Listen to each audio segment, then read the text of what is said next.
Olá, sejam todos bem-vindos a mais uma edição do programa Meu Espaço Minha Vida. Hoje vamos falar sobre reurbanização da periferia, vamos falar sobre ideias transformadoras. Eu sou a Gisele Diziura, sou arquiteta e urbanista, sou coordenadora dos cursos de especialização em arquitetura e design da Uninter e temos aqui um convidado muito especial, é o Nenel Artigas, ele é prefeito da cidade de Itaperuçu do Paraná. Seja muito bem-vindo, Nenel. Olá, professora, meu boa noite. Obrigado pelo convite, né? É sempre um prazer a gente é convidado para vir falar principalmente da nossa cidade de Itaperuçu. Obrigado pelo convite e vamos... Você vai perguntando e eu vou respondendo. Então tá bom. Como vocês já sabem, este programa é ao vivo e eu quero convidar você aí do outro lado para participar conosco. Participe, integre, venha conosco. Então, manda sua pergunta para o Instagram, na nossa página da Pós. Então, anota aí, @Pós Arquitetura e Design Uninter. Então, já tô aqui recebendo todas as perguntas. Então, manda pra gente. E a gente vai falar hoje sobre vários assuntos, porque a ideia é como os espaços transformam a vida das pessoas. Então, a gente vai falar especificamente como as propostas do plano diretor, como a equipe aí do Nenel trabalhou e está trabalhando constantemente na cidade. E você pode perguntar, pode falar sobre a sua experiência aí na sua cidade, como que acontece, discutir com a gente. Então, vamos lá, vamos começar? Então, o Nenel, ele já foi vereador, já foi 3 vezes prefeito, então já tem uma experiência na cidade. E conta um pouquinho para nós a sua experiência enquanto prefeito de outras gestões, inclusive na cidade. Então, eu sou nascido na cidade vizinha de Cerro Azul, né, em 1976. Em 78, eu me mudei para Itaperuçu com a minha família, ainda quando eu era muito criança, num bairro chamado Bairro do Canha, que é o primeiro bairro que é a divisa com o Rio Branco do Sul, né, onde me criei ali, estudei sempre em colégio público e envolvido na política desde novo ali, através do meu pai, que ajudava alguns, como cabo eleitoral, alguns políticos, acabei tomando gosto pela política, né? E no ano de 2008, acabei me candidatando na forma de uma brincadeira quase como vereador, né? Algumas pessoas falavam, você tem que ser vereador, e eu assim, não tinha esse plano de vida de ser vereador, né? Não tinha esse planejamento, né? Acabei me elegendo como vereador em 2008, como um dos vereadores mais votados do Paraná, né? Uma cidade que tinha 12 mil e poucos eleitores, eu fiz 1.371 votos, quase 11% dos votos da cidade. E logo no ano de 2010, quando eu estava no segundo ano de mandato de vereador, existiu uma cassação política do então prefeito, onde teve uma eleição temporânea. E eu me candidatei a prefeito nessa eleição e ganhei novamente a eleição com 200 votos de diferença do segundo colocado. E já no próximo pleito político, em 2012, me candidatei novamente, já com uma diferença bem grande de voto, ganhei novamente a eleição. E fui prefeito de 2012 a 2016, né, onde nós vamos falar sobre os acontecidos na cidade, as mudanças da cidade. Aí não pude ser candidato novamente, fiquei 4 anos afastado que eu não tinha a possibilidade de ter o terceiro mandato, né. Voltei a ser candidato novamente no ano de 2020, me reelegi e hoje estou prefeito pela 3ª vez em Itaperuçu, né? Olha só.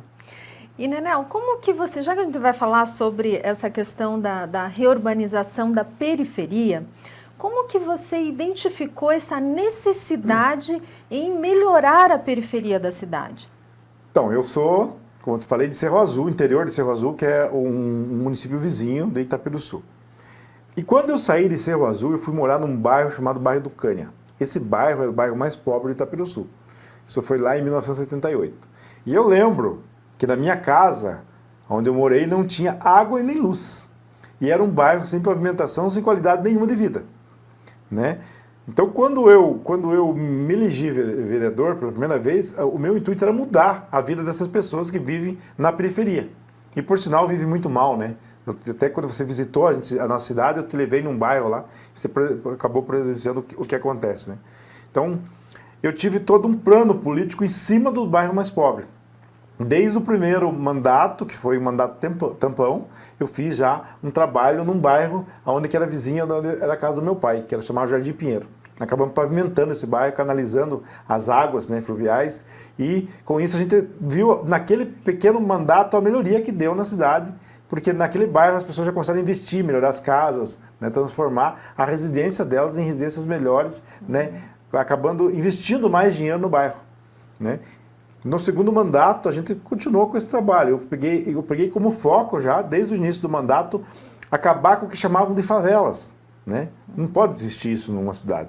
Cidade tem que ter bairro. É normal que tenha bairros mais pobres, mas não pode. O que eu fiz? Eu peguei um por um dos bairros e fui asfaltando e fazendo o planejamento de águas fluviais e mudando aqueles bairros.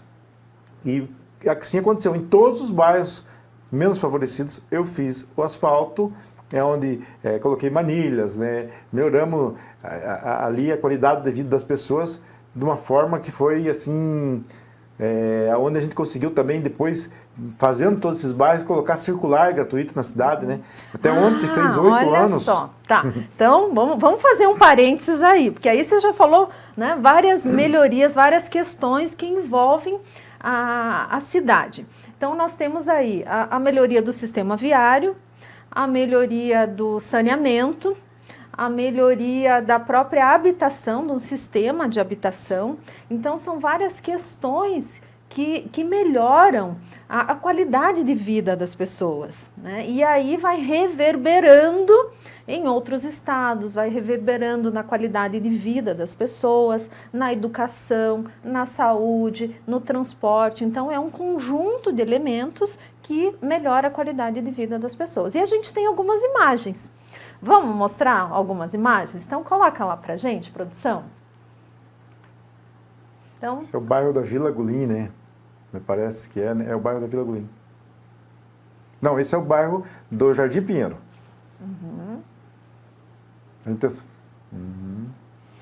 Esse é um manilamento que a gente fez lá nos Cândidos. Pode ir comentando? Pode.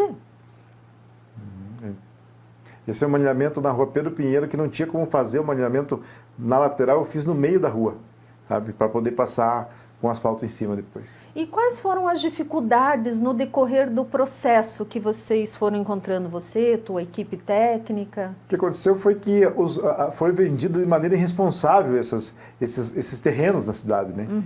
As pessoas foram fazendo lotes e cercando lugares sem ter planejamento de ruas, né? Então, assim, foi muito difícil a gente adaptar o bairro, né? Porque você não tinha, se tem lugares que você teve que deixar o asfalto de certa forma assim que diminuiu num lado, sabe, tipo deixamos tudo com calçada, mas teve lugares bem difíceis. Ó, o seu passe livre que eu acabei de falar para você, já dentro do bairro, né? Vou te interromper aqui e vou pedir para a produção interromper um minutinho, porque a gente tem uma participação aqui ao vivo, tá? Da Maricleia, tá? De Goiânia. Ela está perguntando o seguinte: nessa questão da regularização e do alargamento das ruas, então teve alguma dificuldade na questão do alargamento das ruas com relação às calçadas nesse momento da implementação do sistema viário? Teve sim, mas como eu te falei, eu sou da cidade, eu conheço todas as pessoas da minha cidade. Eu tenho hoje 30 mil pessoas que moram na minha cidade, eu digo para você que eu conheço 80% das pessoas. Então, assim, foi muito fácil, né? Pedir para as pessoas mudarem as cercas, as pessoas não se recusam quando vê que estão sendo beneficiadas, né? Eu lembro, nesse bairro que eu te mostrei ali por último, na Vila Golim, eu cheguei lá, tinha uma pessoa que estava vendendo o terreno. E eu falei para ela, não venda o teu terreno, que o teu terreno vai valer muito mais. Eu estou desistindo daqui. Hoje ela me agradece, porque na época ela estava vendendo o terreno dela por 20 mil reais. Hoje o terreno dela vale mais de 150 mil reais. Então, assim, as pessoas entenderam que a melhoria chegou, né? Essa sensibilização das pessoas. Exatamente. Teve pessoas que fizeram recuo de cerca, teve pessoas que mudaram ali, coisas que tinham construído até nas calçadas, sabe? Então, tudo através de conversas, né? A gente conseguiu, graças a Deus, adaptar os bairros mais pobres e onde deu uma qualidade de vida enorme para as pessoas. Até, por sinal, eu hoje vou nos bairros assim, fico conversando com as pessoas, às vezes até largo as horas da noite, porque me dou muito bem com elas, né? Então, só lembrando para você que quer mandar sua pergunta, quer participar conosco, seja até com comentário, com uma análise, então manda pra gente, entra no nosso Instagram, manda lá inbox, que eu tô aqui, ó, com você, né, no @pós-arquitetura e design Uninter. Então, manda aqui pra gente que a gente conversa aqui, hein, com você. Então, voltando lá, as nossas imagens, então, com a produção, e o que é esse sistema circular passe livre, né, Nel?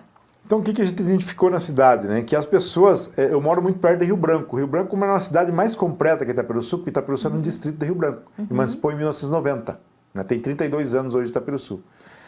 As pessoas pegavam o ônibus e iam para Rio Branco, gastar o dinheiro em Rio Branco, né?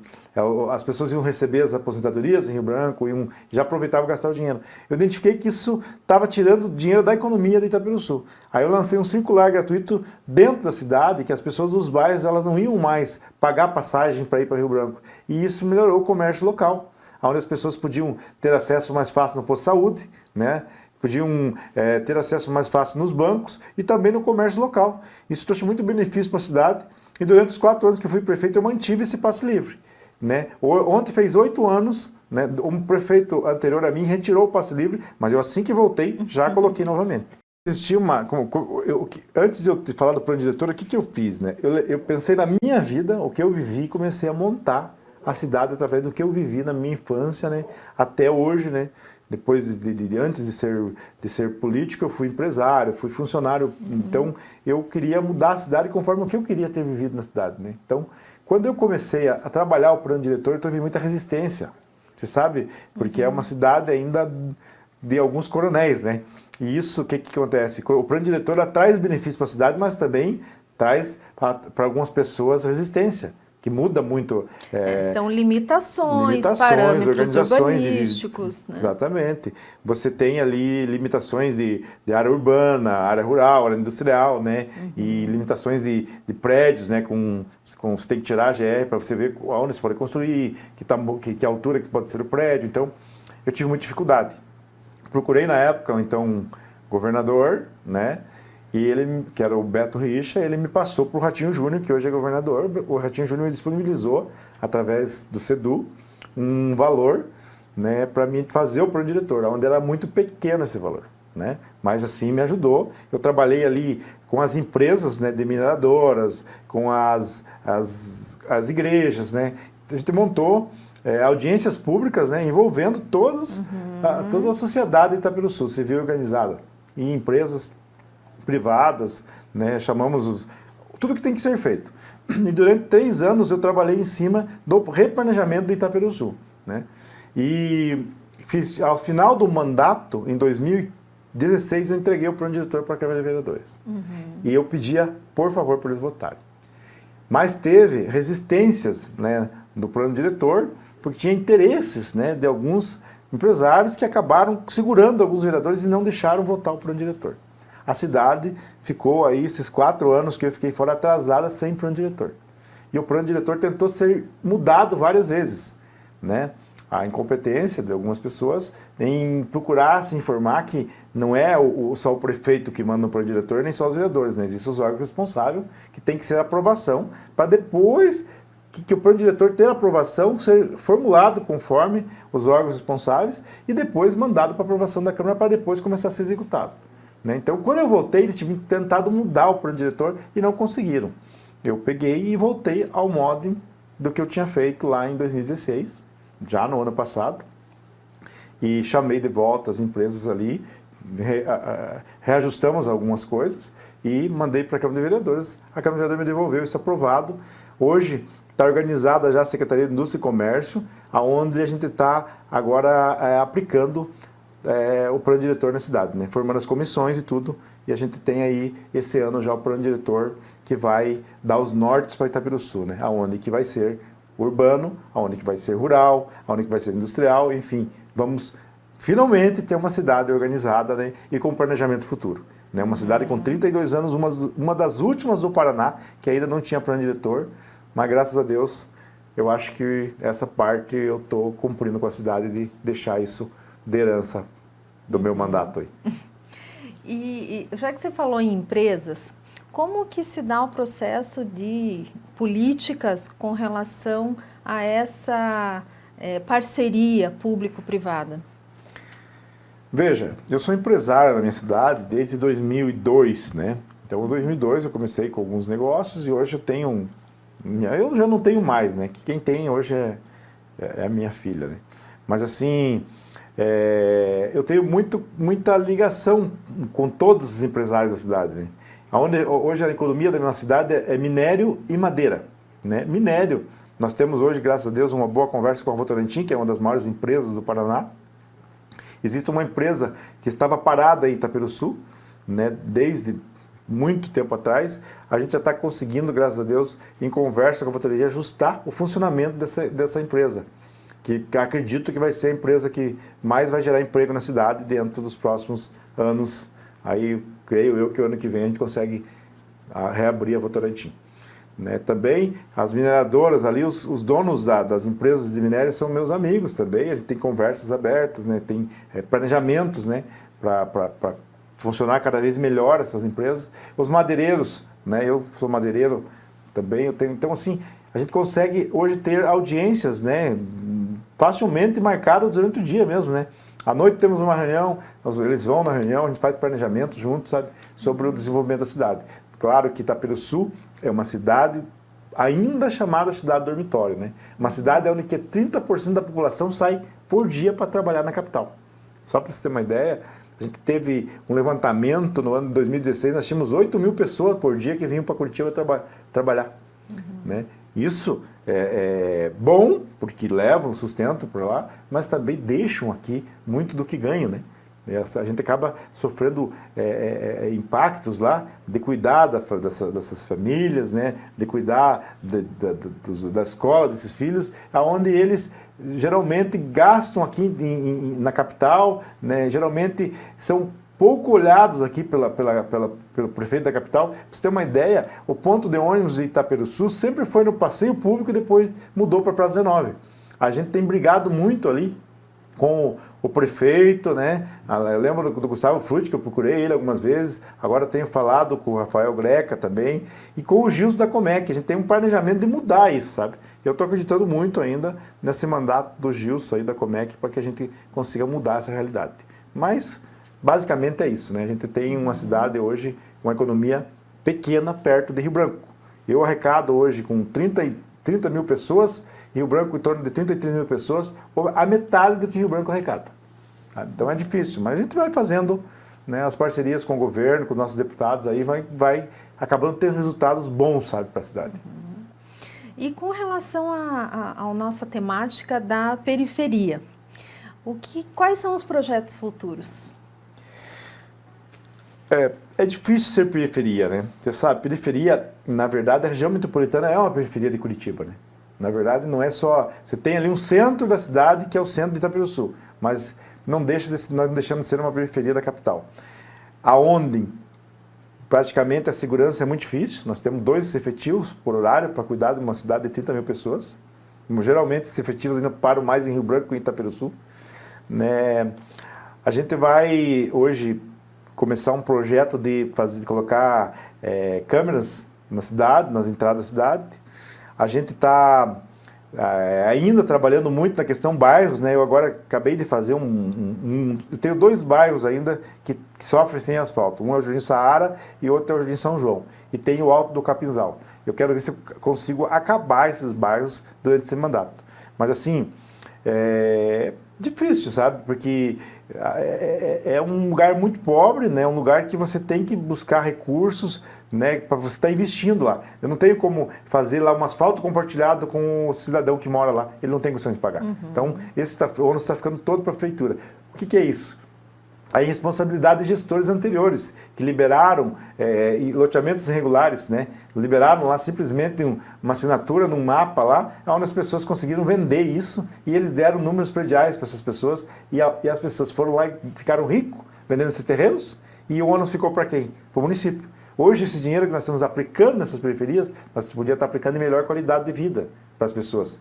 Hoje eu estou licitando lá na cidade o Espaço Cultural de Itaperuçu, onde vai ter um cinema para 400 pessoas, né, onde vai ser, uma das primeiras coisas significantes para Itaperuçu, sabe? Eu lembro que no mandato passado eu também peguei firme em cima da estrutura de escolas. Eu fiz 60 salas de aulas, né, construí 3 escolas inteiras em Itaperuçu ali, né, onde que trouxe maior comunidade para esses alunos. Mas eu falo de Itaperuçu assim como uma cidade que eu vejo que pode ter crescimento. Depende do pessoal. Eu vejo que existe uma época para tudo. Já estou no 3º mandato. Eu vejo que talvez tenha que vir outras pessoas agora, né? Mas o povo tem que aprender a votar nessas pessoas, né? A saber a origem delas, quem elas são, qual o planejamento, o que elas querem, né? Porque na época da campanha todo mundo é bom, né? Bom, por falar nessas melhorias, a gente tem mais algumas imagens, eu vou pedir para a produção colocar lá. E essas imagens, elas têm relação com a melhoria da vida das pessoas. E eu vou pedir para você explicar por que essas imagens, essas construções melhoram consequentemente a vida das pessoas. Você pode explicar para nós? Quando eu fui prefeito no outro mandato, eu fiz um acordo com a Sanepar. A Sanepar, ela nunca tinha sido pago água no Itaperuçu. E aí eu fiz o acordo, paguei o que devia, todo atrasado, e com o acordo novo a Sanepar começou a me transferir um dinheiro que era o fundo do meio ambiente. E eu deixei o caixa da prefeitura com esse dinheiro. Irresponsavelmente foi construído esse barracão que você acabou de mostrar ali, aonde que era para ser o barracão da reciclagem, mas foi construído sem licença ambiental e sem nenhum planejamento. Quando eu cheguei lá, não tinha o que fazer com esse barracão. Mas eu tinha um plano de trabalho na campanha que eu faria um lugar para acolher, para tratar os cães de rua, gatos, né, ou animais com problemas. Ali dentro daquele barracão eu estou construindo uma clínica veterinária. Né? Eu vejo, Itaperuçu tem mais de 20 mil cachorros abandonados. Eu não conheço um lugar que tenha tanto cachorro abandonado na região metropolitana igual tem em Itaperuçu. E eu sofro muito com isso, porque eu adoro animais. Né? Tem uma coisa que me sensibiliza muito, é ver um animal abandonado, um animal passado fome. Diversas vezes na minha cidade eu sou visto nas ruas dando de comer cachorros e caminhando eles para clínicas particulares com recurso do nosso próprio bolso da minha família. Então, eu fechei com a população um plano de governo que eu faria alguma coisa para melhorar isso. E lá em Itaperuçu, eu estou fazendo lá, junto com a minha equipe, uma clínica veterinária, né, custeada pela prefeitura, onde a gente vai castrar todos esses cachorros de rua, onde a gente vai poder tratar cães com espinho de ouriço, com bicheira, né, câncer, né, e para poder dar um pouco mais de qualidade de vida para essas pessoas, que é a mudança da cultura das pessoas, sabe? Porque veio de berço, assim, acharem normal. As pessoas não podem achar normal um cão abandonado, um ser que é criado por Deus, largado nas ruas de qualquer forma, né? Isso é qualidade de vida, né? É você mudar a cultura da criança ali, porque às vezes alguns pais acham isso normal. Tem pessoas que acham normal jogar água quente num cachorro, chutar, sabe? Jogar para fora, deixar sem comer no meio da rua, né? Eu acho que só muda a vida das pessoas se você mudar a criança, se você ensinar dentro da escola que isso é errado, se você mudar a visão da cidade, né? Você não pode ser normal uma cachorra parir um monte de filhotinhos no meio da rua e as pessoas acharem normal que elas morram atropeladas, sabe? Então, isso é uma forma de mudar a vida das pessoas. Eu encaro isso assim como tem que ser diferente, né? Alguém tem que fazer alguma coisa. E eu vejo que se a gente conseguir castrar a maioria desses cachorros, com o tempo, ele vai diminuir. Né? E pode ir até acabar. Você anda em Curitiba, não tem cachorros de rua. Você anda nos bairros mais nobres, em torno da capital, também não tem. Mas porque foi feita alguma coisa, alguém tomou a atitude. Né? Então a gente leva isso para Itaperuçu também. Né? E com a responsabilidade, né? E eu me sinto muito mal quando eu vejo isso. Eu não consigo, eu estou aqui com o meu motorista, você viu chegar, ele sabe que eu não consigo passar para um animal sem eu ligar. Eu tenho uma pessoa só para fazer isso para mim. Ó, veio aqui em tal lugar pegar esse animal que está com dificuldade aqui. E ele vem pegar ali e me passa a foto para mim que pegou e levou para o meu veterinário cuidar. Isso não é custo da prefeitura, né? Isso se chama humanização. Bom, estamos finalizando aqui o nosso programa. E eu gostaria então de pedir para que você fizesse as suas considerações finais, deixasse a sua mensagem final e um convite, né? Porque daqui a pouco a gente vai conversar mais numa outra oportunidade, mas aqui hoje eu peço então para que você deixe a sua mensagem. Até o final desse ano vai ter apostilas de ensino religioso dentro das escolas. Não é placa de igreja, é ensino religioso. Uma pessoa tem que acreditar que existe Deus, né? Tem que ser discutido dentro de uma escola política para que tenha bons políticos. Porque hoje não é o político bonzinho que é bom, é aquele que tem plano de trabalho, que tem estrutura para administrar uma cidade, né? Também, acabei de falar para você aqui dos animais, né? Então eu encaro política como isso. Política como você tentar fazer o melhor de você para as pessoas, né? Eu vejo que é uma época, né? Não, política também não é uma profissão, não é um reinado, né? Eu, como te falei, eu estou há 4 mandatos já, eu vejo que eu já fiz muito pela minha cidade. Mas eu peço assim a todos que estão assistindo que antes de votar, você tem que pensar, né? Olhar quem que é essa pessoa que está votando. O que ela fez de bem pela humanidade? O que você acha que ela pode oferecer, né? Muitas vezes a pessoa chega para você com um vale de gasolina, com uma cesta básica. Não vote, né? Você tem que votar para uma pessoa que ela já provou quem é, né? Uma pessoa que tem um histórico, né? Você tem que, às vezes aparece em cima da hora um bonzinho na cidade lá, que sabendo de onde que veio, você não sabe quem que é, né? Então, tente ver o currículo e o plano de trabalho dessa pessoa. Porque você tem todo o direito de cobrar e as redes sociais estão aí, né? Se o político não fizer, você pode cobrar e postar a todo momento o plano de trabalho dele. Obrigada, Nenel. Obrigada muito pela sua participação, pelas suas colocações. Parabenizo pelos teus projetos e que venham muitos mais. Obrigado a você. Deus que abençoe a tua caminhada aí, que você consiga levar a todo o nosso Brasil aí cada vez mais informações aí. Obrigado mesmo. Obrigada. E você, aí do outro lado, obrigada também pela sua audiência, obrigada pela sua participação. E a mensagem que eu quero deixar hoje é que os espaços, sim, transformam as pessoas, mas as atitudes também transformam as pessoas, as suas palavras transformam as pessoas e a maneira com que você vive transformam as pessoas. E eu espero que esta 11ª edição desse programa seja reflexo das edições passadas e das próximas edições que virão. E eu deixo aqui o meu muito obrigada a você e até uma próxima oportunidade.